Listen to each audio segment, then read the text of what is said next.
boy came home from school hungry every day, but he avoided talking about it. His father decided to find out the truth and hid a small device in his backpack. Subscribe and comment. Where are you watching us from? James had always been a meticulous and devoted father. He made sure that his son, Michael, had everything he needed, especially when it came to food. Every morning, before sending his son off to school, he carefully prepared a nutritious lunchbox. It was filled with sandwiches, fresh fruits, a small dessert, and a juice box, enough to keep a growing boy full and energetic throughout the school day. James prided himself on making sure his son never went hungry, knowing how important a proper meal was for a child's development. Yet, something was wrong. Lately, James had noticed a peculiar pattern. Every evening, when Michael returned home from school, he would rush to the kitchen and eat as if he hadn't had a single bite all day. It wasn't just normal after-school hunger. This was different. Michael devoured food with the kind of desperation that made James uneasy. At first, James brushed it off as a phase. Perhaps his son was growing and needed more food. Maybe school activities were making him hungrier than usual. But after several days of watching his son return home starving, he couldn't ignore it any longer. One evening, as Michael sat at the table, quickly eating a large serving of pasta, James finally voiced his concern. "Michael, are you not eating your lunch at school?" he asked casually, not wanting to sound too interrogative. Michael hesitated, his fork pausing mid-air for just a second before he quickly resumed eating. "Yeah, I eat," he mumbled, not looking up. James narrowed his eyes. His son wasn't a good liar. That slight hesitation was all he needed to know that something was off. "But you come home like you haven't eaten all day," James continued, keeping his tone gentle. "Are you sure everything's okay?" Michael nodded quickly, too quickly. "Yeah, I get hungry fast, I guess." Something in his voice wasn't right. It was as if he was trying to end the conversation as soon as possible. James let the subject drop for the moment, but made a mental note to investigate further. The next morning, as he packed Michael's lunchbox with the usual care, he decided to check something. Before handing it to his son, he made sure to take a mental snapshot of everything inside: 2 turkey sandwiches, an apple, a chocolate chip cookie, and a bottle of orange juice. He even marked the position of each item in his mind, making sure he'd recognize if anything was missing when his son returned home. Michael took the lunchbox without any complaint and hurried out the door, waving a quick goodbye as he ran toward the school bus. That evening, James was ready. As soon as his son walked through the door, he watched closely. Sure enough, Michael made a direct beeline for the kitchen, opening the fridge before even greeting his father properly. "Hey, buddy," James called, keeping his voice light. "How was school?" Michael answered with a non-committal, "Fine," as he pulled out some leftover chicken from the fridge and started eating. James waited a few moments before casually reaching for his son's backpack. "Forgot to check your lunchbox today," he said as he unzipped the bag. Michael turned abruptly. "Dad, you don't have to—" But it was too late. James had already opened the container. It was empty, completely empty, but something was wrong. There were no crumbs, no leftover apple core, no trace that the food had been eaten. It was as if the lunchbox had never been touched. James looked at his son. "You ate all of this?" Michael swallowed hard. "Yeah." James wasn't buying it. His son had always been a slow eater, and there was no way he could have finished 2 sandwiches, an apple, and a cookie without leaving a single trace. Yet, here was the evidence, an empty lunchbox that shouldn't have been empty. The unease in James's chest deepened. Something was definitely wrong. He decided not to push Michael further, at least not yet. If his son wasn't ready to talk, pressuring him wouldn't help. Instead, James would have to find out the truth himself. That night, as Michael went to bed, James sat in the kitchen, staring at the lunchbox on the counter. His mind raced through possibilities. Was his son giving his food away? Losing it? Throwing it out? Or was someone taking it from him? The thought made James's jaw tighten. If someone was taking his son's food, that meant Michael was afraid to talk about it. And that fear meant it wasn't just some innocent mistake. It was something serious. James didn't know what the answer was yet, but he was going to find out. James knew that whatever was happening with Michael's lunch wasn't normal. His son wasn't just skipping meals, his food was disappearing completely. The most logical step was to start looking for answers at school. He decided to approach the situation calmly. If something serious was going on, he didn't want to scare Michael into silence. Children often hesitated to share problems, especially if they involved fear or intimidation. James had no idea if his son was being bullied, pressured, or if there was another explanation entirely. But one thing was certain. Michael wasn't eating his lunch, and he wasn't talking about it. The next morning, as Michael got ready for school, James paid close attention to his behavior. His son seemed distant, his usual cheerful demeanor replaced by quiet tenseness. "Have a good day, buddy," James said as he handed him his backpack. Michael nodded but didn't make eye contact. "Thanks, Dad." James watched him walk out the door and head toward the bus stop. He stood there for a moment, debating whether to drive straight to the school or wait until later in the day. Eventually, he decided to call the office and schedule a meeting with the principal. Later that morning, James arrived at Michael's school. The hallways were filled with the sounds of chattering students, lockers slamming, and teachers directing kids to their classrooms. The environment was the same as it had always been, structured, safe, and familiar. But James couldn't shake the feeling that something was off. The principal, Mr. Reynolds, greeted him with a firm handshake. He was a middle-aged man with salt and pepper hair and a calm, professional demeanor. "James, good to see you. What can I do for you?" James got straight to the point. "It's about my son, Michael. I've noticed that he comes home extremely hungry every day, even though I pack him a full lunch. He refuses to tell me what's happening, and frankly, I'm worried." Mr. Reynolds nodded, his expression turning serious. "That is concerning. Have you noticed any other changes in his behavior?" James sighed. "Yeah, he's more withdrawn. He avoids talking about school, and whenever I ask about his lunch, he gets nervous." The principal leaned back in his chair, considering the information. "We haven't received any reports about Michael being bullied, but that doesn't mean something isn't going on. Let me check with his teacher and see if she's noticed anything unusual." James appreciated the effort, but he still felt uneasy.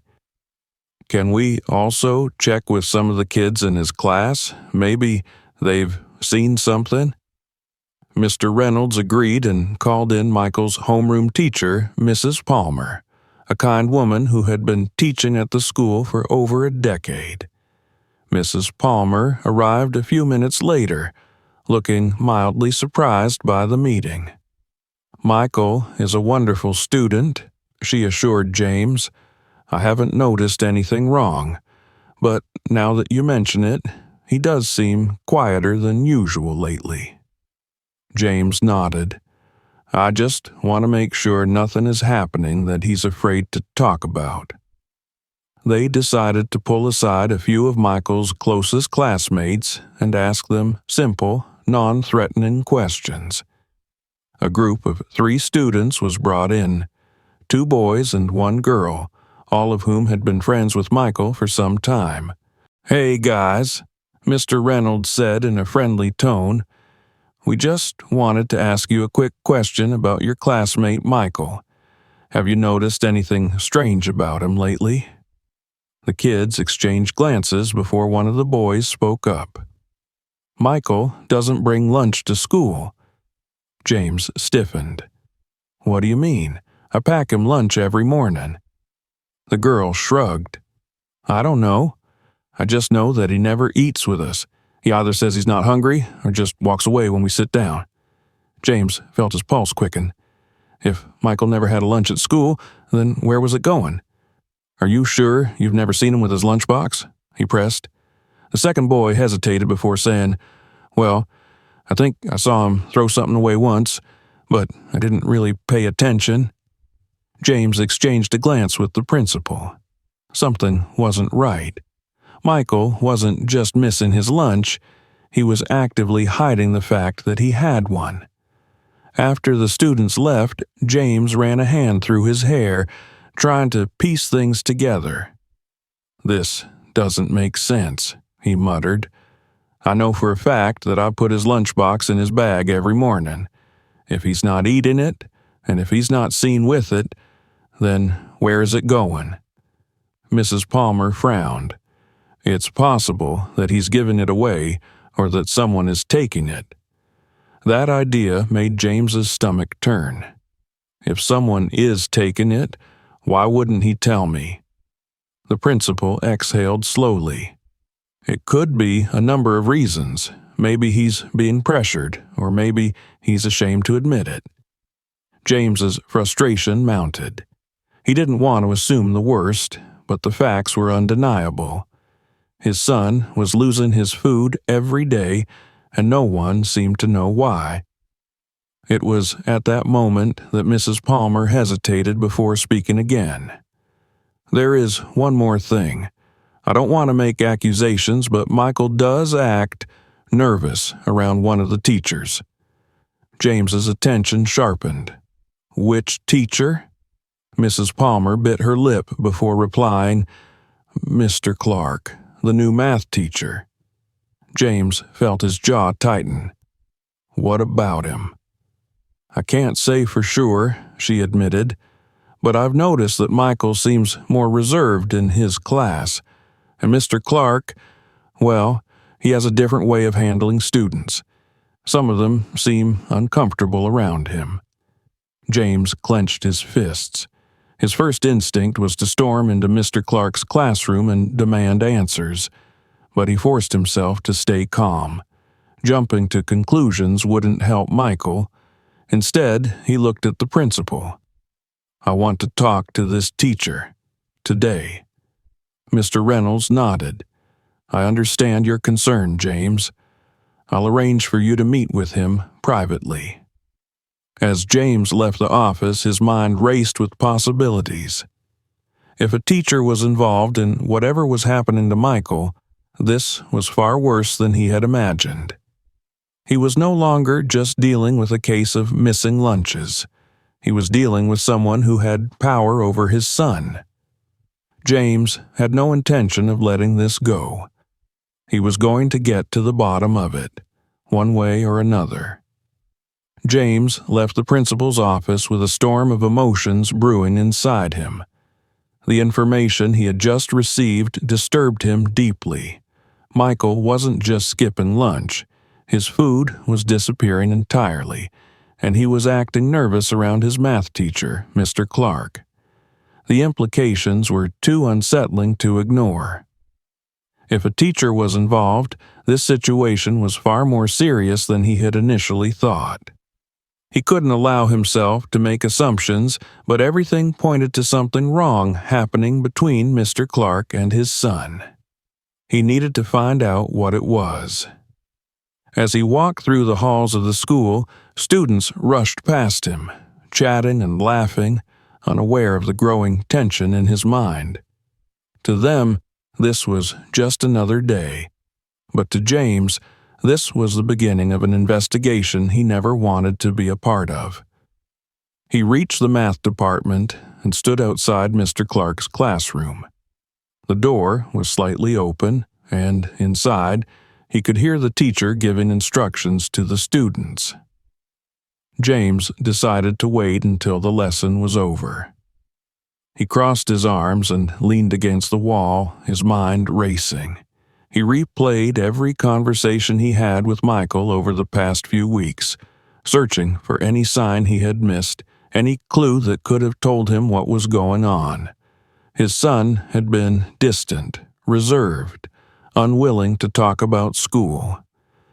Had he been trying to tell James something all along without actually saying the words?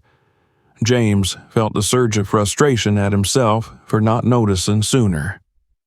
The bell rang, and students began filing out of the classroom, laughing and chatting as they made their way to their next class. Some of them glanced at James curiously as they passed, but he ignored them. He kept his eyes on the door, waiting for Mr. Clark to emerge. When the man finally stepped out, James studied him closely. Mr. Clark was in his late 30s, tall and lean, with neatly combed blonde hair and a clean-shaven face. His expression was neutral, almost friendly, but there was something about his demeanor that immediately put James on edge. Maybe it was the way his eyes flickered with brief surprise at the sight of him or the slight hesitation in his step before he regained composure. "Mr. Turner," the teacher said smoothly, "I wasn't expecting you today. How can I help you?" James forced a polite smile. "I was hoping we could talk for a few minutes." Mr. Clark glanced at the time on his watch and nodded. "Of course. Let's step inside my classroom." James followed him into the empty room. Desks were arranged in neat rows, and a few math problems were still written on the board. Mr. Clark gestured toward a chair. "Please, have a seat." James remained standing. "I'd rather stand." Mr. Clark gave a small chuckle. "Fair enough. What's on your mind?" James didn't waste time. "It's about my son, Michael. He comes home hungry every day, even though I pack him a full lunch. I spoke to his classmates, and they told me they never see him eat. When I asked him about it, he got nervous and refused to explain." Mr. Clark tilted his head slightly, his expression unreadable. "And you believe this has something to do with me?" James studied his face. There was no immediate reaction of guilt, no flicker of panic. If anything, the teacher looked mildly amused. That made James even more suspicious. An innocent person would have been more confused, more eager to help figure out what was going on. "I don't know," James admitted, "but his homeroom teacher mentioned that he seems particularly anxious around you." Something shifted in Mr. Clark's demeanor, though it was subtle. He clasped his hands together in front of him, nodding slightly, as if considering his words carefully. "I'm sorry to hear that. I do my best to make my classroom a comfortable space for all my students." James didn't like the way he worded that. It was too careful, too rehearsed. He decided to push a little further. "So you haven't noticed anything unusual about Michael? Nothing at all?" Mr. Clark smiled slightly. "Not that I can recall. He's a quiet student, very polite. He does his work, doesn't cause trouble. If he's been acting anxious, I can't say I've noticed." James clenched his jaw. The way Mr. Clark spoke, the way he kept his tone calm and unbothered, it was as if he was trying too hard to appear innocent. James wasn't buying it. He didn't have proof yet, but his gut told him that this man was involved. After a brief silence, James said, "Well, I appreciate your time. If you do notice anything, I hope you'll let me know." Mr. Clark nodded. "Of course, Mr. Turner. I want all my students to feel safe and comfortable in my classroom." James gave a tight nod and turned to leave. As he stepped into the hallway, he couldn't shake the feeling that Mr. Clark had just lied to his face. The teacher had been too composed, too smooth in his responses. Most teachers would at least express concern when hearing that a student was struggling. Mr. Clark had done none of that. He had simply deflected, as if he had already prepared his answers in advance. James knew he needed to tread carefully. If Mr. Clark was taking advantage of his authority over Michael, confronting him directly wouldn't be enough. He needed evidence. He needed proof. He decided to return to the principal's office. This time, he wasn't going to just voice his concerns. He was going to demand answers. James walked back toward the principal's office, his mind racing with thoughts. His conversation with Mr. Clark had done nothing to ease his concerns. If anything, it had only made him more suspicious. The teacher had been too composed, too calculated. There was no genuine concern in his voice, no real curiosity about Michael's situation. It was as if he had already anticipated the questions and had his answers ready.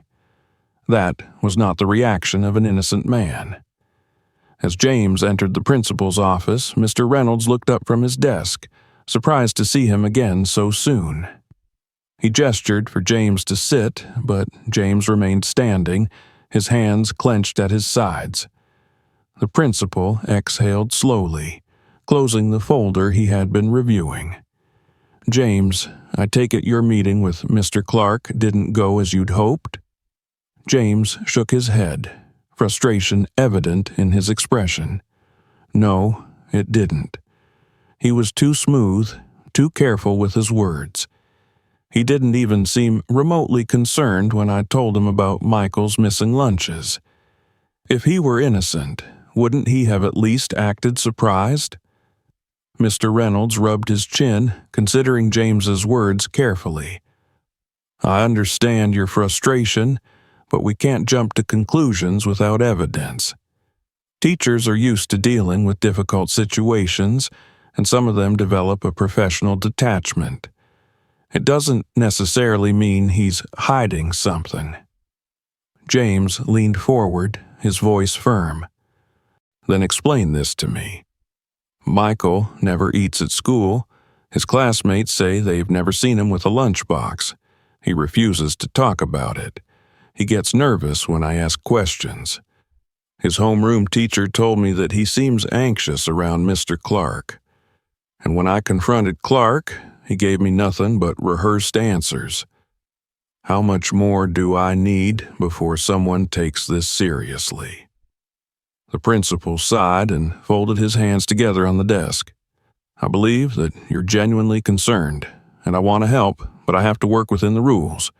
Without proof that Mr. Clark is doing something wrong, I can't take disciplinary action against him. The school has strict protocols for handling accusations against staff members." James clenched his jaw, barely restraining his frustration. "So, what are you saying? That you're just going to let this continue? That my son is going to keep losing his lunch, keep coming home hungry, and you're going to do nothing?" Mr. Reynolds hesitated, then shook his head. "I'm saying that we need more than suspicions. I can keep an eye on Mr. Clark. I can have someone discreetly monitor his interactions with students. But I can't confront him based on gut feelings alone. If I go after him without cause, he could file a complaint against the school. If I make a mistake, I put the institution at risk." James's hands curled into fists. He didn't care about the school's reputation. He cared about his son. "So, you're telling me that unless I come back with undeniable proof, you won't do anything?" The principal met his gaze evenly. "I'm saying that you need to be careful. If Mr. Clark really is doing something inappropriate, we need to handle it the right way.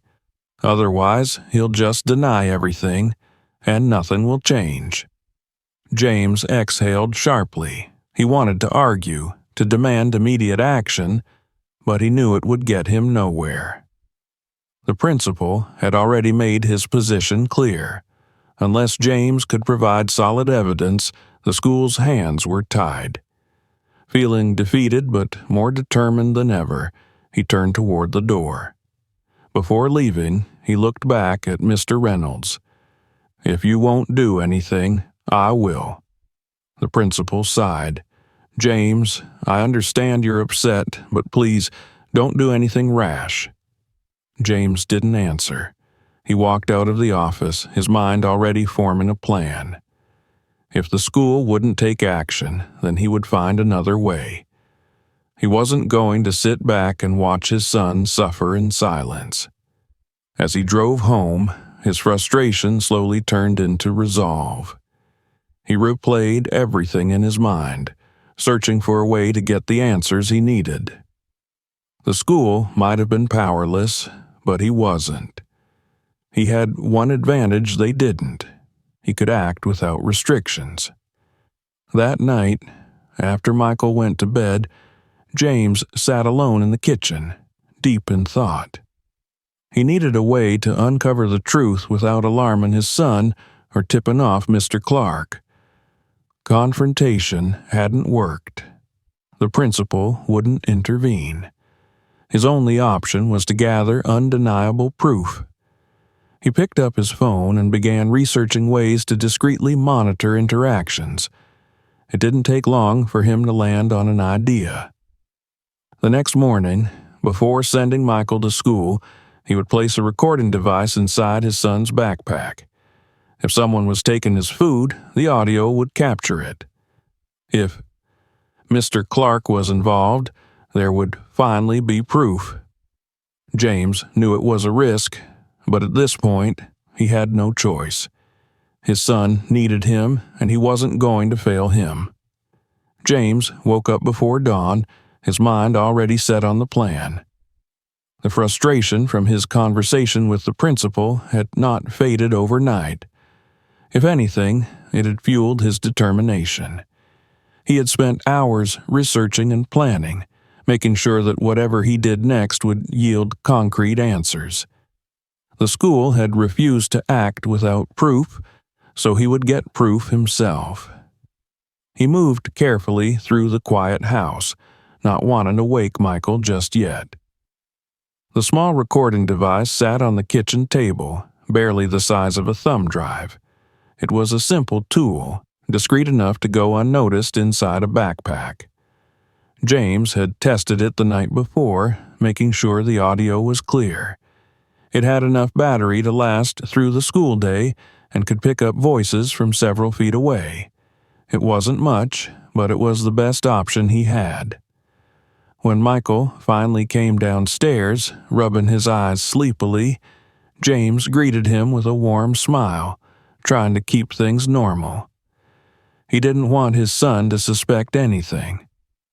As usual, he packed his lunch, making sure everything was neatly placed inside the container. But before zipping up the backpack, he carefully tucked the recording device into the front pocket, ensuring it wouldn't be easily noticed. Michael grabbed his bag and slung it over his shoulder. "I'll see you after school, Dad." James ruffled his son's hair and watched him walk out the door, his heart pounding.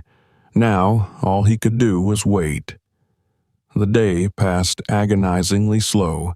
At work, James found himself unable to concentrate. He kept glancing at the clock, counting down the hours until Michael would return home. His hands itched to grab his phone and call the school, but he forced himself to stay patient. If he showed up now, if he acted too soon, he might ruin everything. He needed a full day's worth of recording, enough to capture whatever was happening without raising suspicions. When it was finally time, he left work early and drove straight home, arriving just minutes before Michael's bus pulled up. He watched from the window as his son stepped off, his face unreadable. As soon as Michael walked through the door, James greeted him casually. "Hey, buddy. How was school?" Michael shrugged. "Same as always." James studied him for any sign of discomfort, any change in demeanor, but his son seemed as normal as ever. It was both reassuring and frustrating. If something was happening, Michael had gotten good at hiding it. James waited until his son went upstairs before reaching for the backpack. His hands were steady as he unzipped the front pocket and pulled out the recording device. He took it into his office, closed the door, and plugged it into his computer.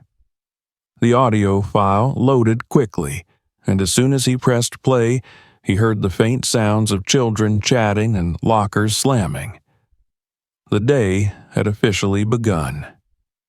He fast-forwarded through the morning chatter, listening for anything significant. At first, there was nothing unusual, just the everyday noises of school life. Teachers giving instructions, students whispering, the occasional rustling of papers. But then, as lunchtime approached, he heard something that made his blood turn cold. The faint sound of Michael unzipping his backpack. A brief pause. Then another voice, one that did not belong to his son. "Give it to me." James froze. The voice was low, controlled, not angry, not aggressive, but firm. There was no mistaking it. Mr. Clark. There was a hesitation, then the sound of something being pulled from a bag. A faint rustling, Michael's lunchbox. A moment of silence followed before the voice spoke again, quieter this time. "You know the rules." James clenched his fists, his pulse hammering in his ears. There was no doubt now. His son's teacher had been taking his food. But why? What rules was he talking about? Michael's voice came next, barely above a whisper. "Can I at least keep the apple?" There was another pause, then the sound of something being placed back into the bag. "Eat it quickly, and don't tell anyone." The recording continued, but James barely heard the rest. His mind was spinning, his body tense with anger. Mr. Clark had been stealing his son's food. Not another student, not some misunderstanding. His teacher. And Michael had been too afraid to say anything. James had heard enough. He unplugged the device and sat back, gripping the edge of the desk to steady himself. This wasn't just about missing lunches anymore. This was manipulation. This was control. And now James had the proof he needed. He wasn't going to wait for the school to take action. He was going to put an end to this himself. James sat in silence, the audio recording still echoing in his mind. The steady, measured voice of Mr. Clark, the way he spoke with complete authority, the way Michael hesitated before handing over his lunch, it was all too much. His son had been suffering in silence, afraid to say a word while this man had been taking advantage of his vulnerability. James felt his hands tighten into fists as a wave of anger surged through him. For a long time, he simply stared at the computer screen, his mind racing. He had suspected something was wrong, but hearing it, having undeniable proof, made it all the more real. The fact that a grown man, a teacher, was taking food from a child in such a methodical way sent a chill down his spine. This wasn't just bullying. It was something worse, something calculated. He took a deep breath, forcing himself to stay calm. He couldn't storm into the school just yet. He needed a plan. If he acted recklessly, he risked giving Mr. Clark time to cover his tracks.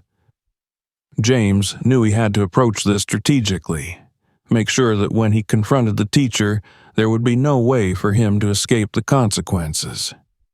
He pressed play again, listening closely to the last part of the recording. "Eat it quickly, and don't tell anyone." That line haunted him. It meant that Mr. Clark had done this before, likely many times. The casual way he spoke, the certainty in his voice, It was clear this wasn't new to him. James's stomach turned at the realization. How long had this been going on? Was Michael the only victim? His first instinct was to march upstairs and demand the full story from his son, but he stopped himself. Michael had been terrified enough to keep this a secret. If James approached him aggressively, he might shut down completely. He needed to be patient, to let his son know he was safe before pressing for answers. He took another deep breath, rubbing his temples before finally standing up. He grabbed the recording device, tucking it safely into his pocket, and walked toward the stairs. His footsteps felt heavy, his heart pounding as he reached Michael's room. He knocked gently before pushing the door open. Michael was lying on his bed, flipping through the pages of a comic book. When he looked up and saw his father standing there, his expression immediately shifted. There was something in his eyes. Fear, hesitation. He knew something was wrong.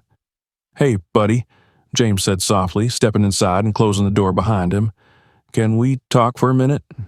Michael hesitated before nodding slowly.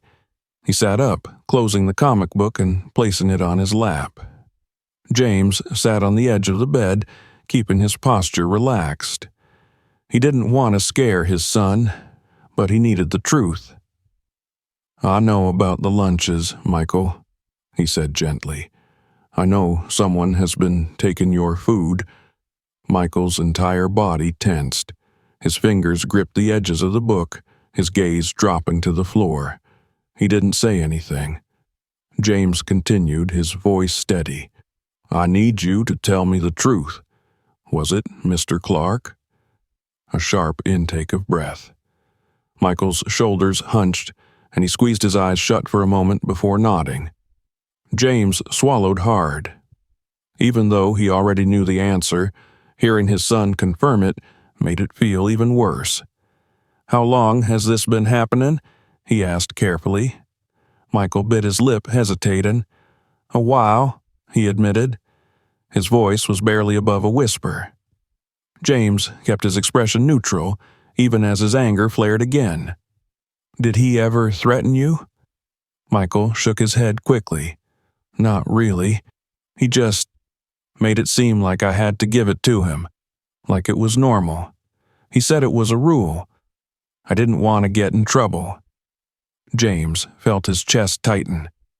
This man had manipulated his son into believing that handing over his food was an obligation, something expected of him. That was worse than outright threats. It was conditioning. "Why didn't you tell me, buddy?" James asked, his voice softer now. Michael hesitated again, his fingers fidgeting with the hem of his shirt. "I was scared. I thought maybe I did something wrong, and I didn't want to make it worse." James exhaled slowly, forcing himself to remain calm. He reached over, placing a comforting hand on Michael's shoulder. "Listen to me. You did nothing wrong. This is not your fault. And I promise you, I'm going to fix it. You don't have to deal with this alone anymore." Michael finally looked up at him, his eyes filled with uncertainty. "But Dad, if you tell the school, what if he gets mad?" James's grip on his shoulder tightened slightly, reassuring him. "That's not going to happen. I won't let it. You're safe, Michael." For a long moment, his son just stared at him, searching his face for reassurance. Finally, after what felt like an eternity, he nodded. James knew that was the best he could hope for in this moment. He ruffled his son's hair gently before standing up. "I need to take care of something, but I want you to know that you don't have to worry about this anymore." "Okay?" Michael nodded again, though his expression was still uncertain. James gave him one last reassuring smile before stepping out of the room. As soon as the door was closed, his expression hardened. His jaw clenched, his fists tightening at his sides. This wasn't just about taking food. This was about control, about power. Mr. Clark had made his son feel small, afraid. He had manipulated him into believing he had no choice. That was unacceptable. James had his proof. He had his son's confirmation. And now there was only one thing left to do. He pulled out his phone and scrolled through his contacts until he found the number for the school. His fingers hovered over the call button for a brief moment before pressing it. The school needed to hear what he had to say. And Mr. Clark was about to face the consequences of what he had done. James had always considered himself a rational man. He prided himself on his ability to keep a level head, to think through situations logically before acting. But as he sat in his car outside the school the next morning, gripping the steering wheel so tightly his knuckles turned white, he felt none of that control. He had barely slept. The recording had played over and over in his mind, each word from Mr. Clark carving deeper into his anger. The cold, calculated tone, the quiet intimidation, the way he had made Michael feel powerless. James had to stop himself from storming into the school the night before and demanding justice right then and there. But he knew he had to be smart about this. He needed to handle it the right way, not just for Michael's sake, but to make sure Mr. Clark faced real consequences. He took a deep breath and stepped out of the car. The school's front doors loomed ahead, and he walked toward them with a sense of purpose he hadn't felt in years. Today, he wasn't just a father dropping off his child. He was a man on a mission. Inside, the hallways were alive with students, some rushing to their classes, others chatting in small groups near their lockers. The atmosphere was normal, almost deceptively peaceful. But James knew what lurked beneath that normalcy. Somewhere in this school, a teacher had been preying on his son's vulnerability, and today that teacher was going to answer for it. He reached the front office, stepping up to the receptionist's desk. The woman behind the counter looked up with a polite smile. "Mr. Turner, good morning. Are you here to see the principal?" "Yes," James said firmly. "It's urgent." The receptionist nodded, picking up the phone and speaking in a hushed tone before gesturing towards the door leading to the principal's office. "He's expecting you." James pushed open the door and found Mr. Reynolds seated behind his desk, his expression neutral but serious. The principal gestured to a chair, but James remained standing. He placed the recording device on the desk between them. "I have proof," James said, his voice steady but cold. "Listen to it." Mr. Reynolds hesitated, then picked up the device and plugged in a pair of earbuds. As he pressed play, James watched his expression carefully. At first, there was nothing. Then, slowly, his face darkened, his jaw tensed, his eyes narrowing as he listened to the cold, commanding voice of Mr. Clark telling a child to hand over his lunch. James could tell the exact moment the principal realized just how serious this was. When the recording reached the part where Michael asked if he could keep the apple, when Mr. Clark responded with that chilling, "Eat it quickly, and don't tell anyone," Mr. Reynolds closed his eyes for a brief second, exhaling slowly. When the recording ended, he removed the earbuds and looked up at James. "This is unacceptable," he said, his voice quiet but firm. "Damn right it is," James snapped. "My son has been suffering under that man's control, and you told me you couldn't do anything without proof. Well, there it is. What are you going to do about it?" Mr. Reynolds straightened in his chair. "I'm going to handle this immediately. Mr. Clark will be called in for a meeting, and disciplinary action will be taken. But James, I need you to understand that there are procedures we have to follow." James slammed his fist down on the desk, making the principal flinch. You're not going to tell me there's some damn red tape to go through, are you? Because I swear, if you try to delay this, I will take this straight to the school board, to the media, to the police if I have to." Mr. Reynolds held up a hand. "That won't be necessary. Trust me, I want this dealt with as much as you do. Give me 30 minutes. James didn't move for a moment, his body tense with the need for action. But finally, he gave a sharp nod. "Fine, but I want to be there." The principal hesitated but then nodded in agreement. "All right, you'll be present." James left the office but didn't go far. He stood just outside, arms crossed, waiting as the minutes ticked by. Students passed by, some throwing curious glances his way, but he ignored them. His focus was on one thing only: seeing Mr. Clark face the consequences of what he had done. Then, finally, the door to the teacher's lounge opened, and Mr. Clark stepped into the hallway. He was dressed sharply as always, his demeanor relaxed as he walked toward the office. But the moment he saw James standing there, his face changed. It was only for a fraction of a second, but James caught it. A flicker of surprise, of unease. Good, James thought. You should be scared. Mr. Clark stepped inside and James followed close behind. Mr. Reynolds was already seated, his hands folded on the desk.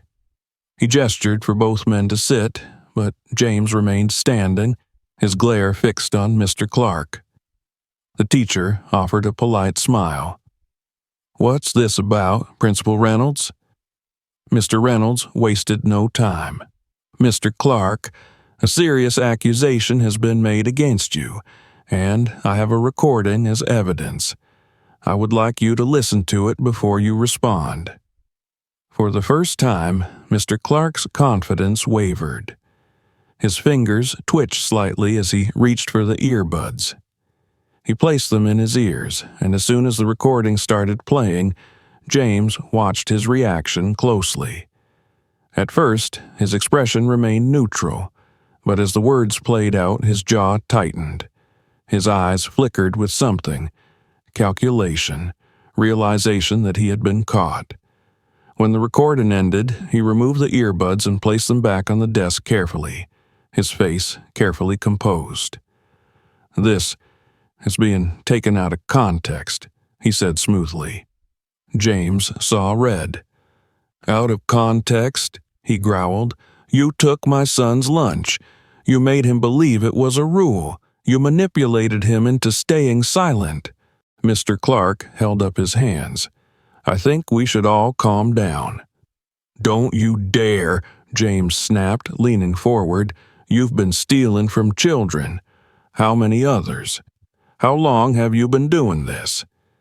Mr. Clark's lips parted, but no words came out. He was cornered, and he knew it. Mr. Reynolds leaned forward, his voice cold. "Mr. Clark, this school has zero tolerance for this kind of behavior. You are hereby suspended pending a full investigation. If further misconduct is found, you will be permanently dismissed and reported to the authorities." Mr. Clark opened his mouth, perhaps to argue, but then closed it again. He was defeated. He knew it. James exhaled, feeling the tension in his shoulders ease slightly. It wasn't over yet, but it was a step in the right direction. His son wouldn't have to suffer under this man's control anymore. As Mr. Clark was escorted out of the office, James turned back to the principal. "Make sure he never steps foot in this school again." Mr. Reynolds nodded. "That is my intention." James walked out, feeling lighter than he had in weeks. He had done what he needed to do. Now it was time to help his son heal. The sun was just beginning to rise when James stepped outside onto the porch, a cup of coffee in his hands. The air was crisp, carrying the scent of damp grass and the distant hum of morning traffic. It was a new day, but more importantly, it was the first day in a long time that he felt like he could breathe.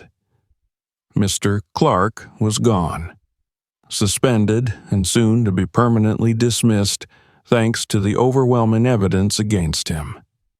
James had made sure of that. The principal had assured him that a full investigation was underway and that if any other misconduct was discovered, the authorities would be brought in. It wasn't over yet, but it was enough to know that his son was safe. For the first time in weeks, James felt a sense of peace settle over him. But as much as he wanted to believe that everything was fixed now, he knew there was still one thing left to do: help Michael move past this. Last night, after returning home, James had gone straight to his son's room. Michael had been curled up in bed, staring at the ceiling, his expression unreadable. "It's over," James had told him softly. "Mr. Clark won't be coming back." Michael had turned his head, his eyes searching his father's face. "For real? For real?" There had been a long pause before Michael finally exhaled, his small shoulders slumping with relief. James had wanted to say more, to reassure him further, but he knew that sometimes silence spoke louder than words. Instead, he had simply sat on the edge of the bed, a silent presence in the room until his son finally drifted off to sleep. Now, as James watched the school bus approach, he turned to see Michael stepping out of the house, his backpack slung over one shoulder. The boy hesitated for a moment, looking up at his father. "Are you sure it's okay?" Michael asked quietly. James crouched slightly to meet his son's eyes. "It's okay, buddy. You don't have to be afraid anymore." Michael nodded slowly, but there was still a trace of hesitation in his eyes. It would take time for him to fully believe that the nightmare was over. James handed him his lunchbox, this time packed with extra care. "You have food. No one's going to take it from you. And if anything ever happens again, you tell me, no matter what." Michael swallowed hard and nodded again. "Okay." James watched as his son climbed onto the bus and found a seat by the window. As the vehicle pulled away, Michael glanced back at his father, and for the first time in weeks, there was no fear in his eyes. James exhaled, running a hand through his hair. He knew this wasn't something that would disappear overnight.